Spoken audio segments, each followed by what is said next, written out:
Ezequias consulta Isaías. Quando o rei Ezequias ouviu isto, rasgou as suas roupas, cobriu-se de pano de saco e entrou na casa do Senhor.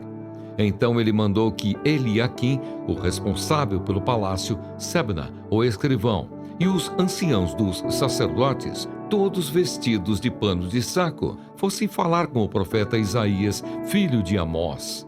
Eles lhe disseram: assim diz Ezequias, este dia é dia de angústia, de castigo e de vergonha. Como se costuma dizer, chegou a hora de a criança nascer, mas a mãe não tem forças para dar à luz. É bem possível que o Senhor, seu Deus, tenha ouvido todas as palavras de Rabsaqué, a quem o rei da Assíria, seu senhor, enviou para afrontar o Deus vivo, e repreenda as palavras que ouviu. Portanto, ore pelo resto que ficou. Os servos do rei Ezequias foram falar com Isaías, que lhes disse: digam ao rei o seguinte: assim diz o Senhor, não tenha medo por causa das palavras que você ouviu, com as quais os servos do rei da Assíria blasfemaram contra mim. Eis que porei nele um espírito, e ele, ao ouvir certo rumor, voltará para a sua terra, e lá eu farei com que ele seja morto à espada. A carta do rei da Assíria. Rabsaqué voltou e encontrou o rei da Assíria lutando contra Líbina, pois tinha ouvido que o rei já se havia retirado de Laquis.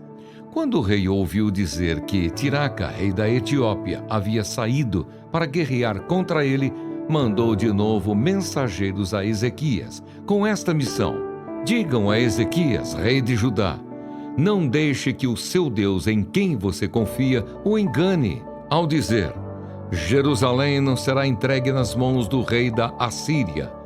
Você já ouviu o que os reis da Assíria fizeram com todas as terras, como as destruíram totalmente, e você pensa que poderá escapar? Será que os deuses das nações livraram os povos que os meus pais destruíram, Gozã, Arã e Rezefe, e os filhos de Éden, que estavam em Telassar? Onde estão o rei de Amate, o rei de Arpade e o rei da cidade de Sefarvaim, de Rena e de Ivá? A oração de Ezequias. Ezequias recebeu a carta das mãos dos mensageiros e a leu. Então Ezequias subiu à casa do Senhor e estendeu a carta diante do Senhor. E Ezequias orou diante do Senhor, dizendo: ó Senhor Deus de Israel, que estás entronizado acima dos querubins, somente Tu és o Deus de todos os reinos da terra. Tu fizeste os céus e a terra. Inclina, ó Senhor, os ouvidos e ouve. Abre, Senhor, os olhos e vê. Ouve as palavras de Senaqueribe, as quais ele enviou para afrontar o Deus vivo. É verdade, Senhor, que os reis da Assíria assolaram todas as nações e suas terras e lançaram no fogo os deuses deles, porque não eram deuses, mas objetos de madeira e pedra, feitos por mãos humanas. Por isso os destruíram. Agora, ó Senhor, nosso Deus, livra-nos das mãos dele, para que todos os reinos da terra saibam que só Tu, ó Senhor, és Deus. O profeta conforta Ezequias. Então Isaías, filho de Amós, mandou dizer a Ezequias: assim diz o Senhor, o Deus de Israel, eu ouvi a oração que você me fez a respeito de Senaqueribe, rei da Assíria, e esta é a palavra que o Senhor falou a respeito dele. A virgem, a filha de Sião, desdenha e zomba de você. A filha de Jerusalém meneia a cabeça atrás de você. A quem você afrontou e de quem blasfemou?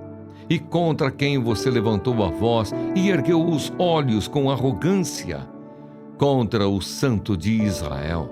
Por meio dos seus mensageiros, você afrontou o Senhor e disse: com a multidão dos meus carros de guerra, eu subi ao alto dos montes, ao mais interior do Líbano. Cortei os seus altos cedros e os seus melhores ciprestes. Cheguei aos seus abrigos mais distantes, ao seu denso bosque. Eu mesmo cavei e bebi as águas de estrangeiros. Com as plantas de meus pés, sequei todos os rios do Egito.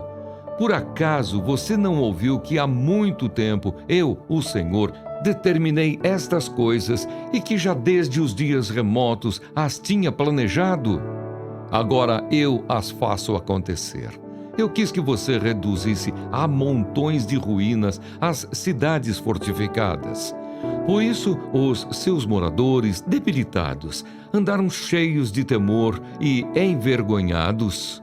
Tornaram-se como a erva do campo, a erva verde, o capim dos telhados e o cereal queimado antes de amadurecer. Mas eu sei onde você está. Conheço o seu sair e o seu entrar, e o seu furor contra mim. Por causa do seu furor contra mim e porque a sua arrogância subiu até os meus ouvidos, eis que porei o meu anzol no seu nariz e o meu freio na sua boca, e farei você voltar pelo caminho por onde veio. E isto será o sinal para você, rei Ezequias. Neste ano se comerá o que nascer espontaneamente, e no segundo ano o que daí proceder. Mas no terceiro ano semeiem e colham, plantem vinhas e comam os seus frutos. Aqueles da casa de Judá que escaparam e ficaram como remanescente, tornarão a lançar raízes e a dar frutos, porque de Jerusalém sairá o remanescente, e do monte Sião o que escapou. O zelo do Senhor fará isto. Portanto, assim diz o Senhor a respeito do rei da Assíria: ele não entrará nesta cidade, nem lançará nela flecha alguma. Não virá diante dela com escudo, nem construirá rampas de ataque contra ela. Pelo caminho por onde vier, por esse voltará. Mas nesta cidade não entrará, diz o Senhor, porque eu defenderei esta cidade para a livrar, por amor de mim e por amor de meu servo Davi. A destruição do exército dos assírios. Naquela mesma noite, o anjo do Senhor saiu e matou 185 mil homens no arraial dos assírios. De manhã, quando os restantes se levantaram, lá estavam todos aqueles cadáveres. Então Senaqueribe, rei da Assíria, levantou acampamento, foi embora, voltou para Nínive e por lá ficou. Certo dia, quando ele estava adorando no templo de seu deus Nisroque, os seus filhos Adrameleque e Sarezer o mataram à espada. Depois fugiram para a terra de Ararate, e Esar-Adom, filho de Senaqueribe, reinou em seu lugar.